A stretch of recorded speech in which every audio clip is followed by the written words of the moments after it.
Hello again, everyone. Welcome to Washington Gun Law TV. I'm Washington Gun Law President William Kirk. Thanks for joining us. Hey, we didn't jump on this topic right when it came out because, well, the likelihood of this coming to fruition at the current time is about the same as you and I having success going outside and throwing rocks at the moon. We'll compare it to another piece of legislation that everyone's getting all excited about that sits in a very similar position. But as you know, we got a victory, or some claim to be a victory, through reconciliation as it relates to certain NFA items with their taxation going from $200 down to zero.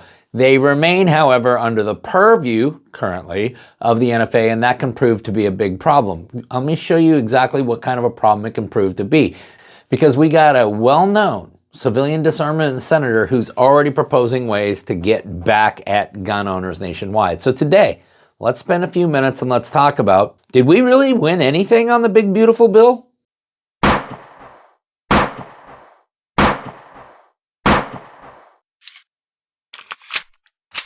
Okay, America, here's what we're talking about. We are talking about what is supposed to become $0 taxation on certain NFA items, suppressors, short barrel rifles, short barrel shotguns, and any other weapons, effective January 1st of 2026. Now, obviously, there are some on the progressive left that have completely crapped their pants at the prospect that you are not going to be bilked out of $200 every time you want to actually engage in Second Amendment activity. Along comes Senator Chris Murphy, a well-known civilian disarmament advocate, who is now proposing through reconciliation, and this is the thing I want you to be aware of, okay? This is not a piece of legislation that Senator Murphy is proposing. This is an amendment to a Reconciliation Act. He is actually now proposing that instead of $0 taxation, we amend it to $4,709 in taxation.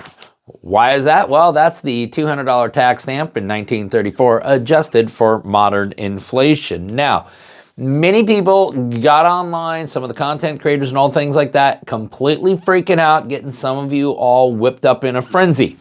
They also were reporting that this was all part of House Resolution 3944. That is incorrect. This is not in House Resolution 3944. We'll link it up down below. You can do the word search yourself. It is not in there.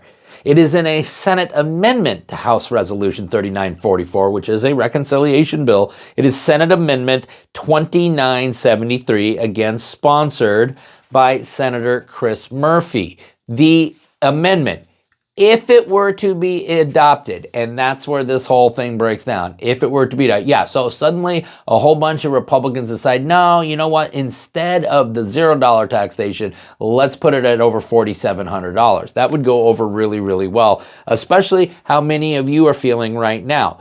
The actual legislation, which will never become law, by the way, reads, there shall be levied, collected, and paid on firearms transferred a tax at the rate of $4,709 for each firearm transferred.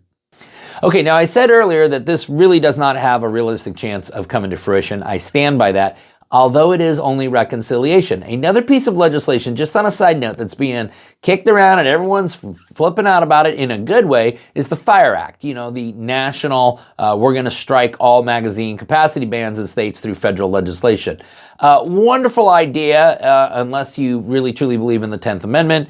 Wonderful idea if you actually are in favor of expanding the role of federal government. And wonderful idea if you don't understand math, because the likelihood that that piece of legislation is going to make it through the House and then through the Senate with a filibuster is impossible. So I don't know if we're going to be doing a lot more coverage. The bill's not even posted online yet. So they got all these press releases out there. Woo, look at us. But they don't even have the bill posted yet. Now, getting back to this issue though, this is reconciliation. You don't need to get 60 votes. You only need 51. And so what I want America to understand is this, is that, yeah, maybe you want to call it a win. Maybe you don't want to call it a win. I'll leave that judgment to you. But to think that we have made significant advancements as it relates to NFA items that cannot be undone relatively quickly, well, we're fooling ourselves. Because so long as these items remain under the purview of the NFA, all it takes is the wrong numbers in the wrong direction in the House and the Senate, And this can get done again through reconciliation. And that is why we have to ask ourselves, did we really win anything on the big, beautiful bill? Okay, we're going to go ahead and link up House Resolution 3944 and then Senate Amendment 2973, where this lies, down below so you can geek out on it for yourself. Don't have to take our word for it.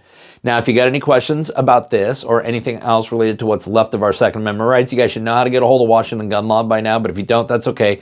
That information's down there in the description box. If you got an idea for a video we should be doing around here, cool. Click on that link right there and tell us all about it. If you want to subscribe to the monthly newsletter, the ability to do that is down there in the description box. And then finally, and most importantly, let's everyone remember that part of being the lawful and responsible gun owner, like we talk about all the time here, is to know what the law is in every situation and how it applies to you in any instance that you may find yourself. Until next time, thanks for watching and stay safe.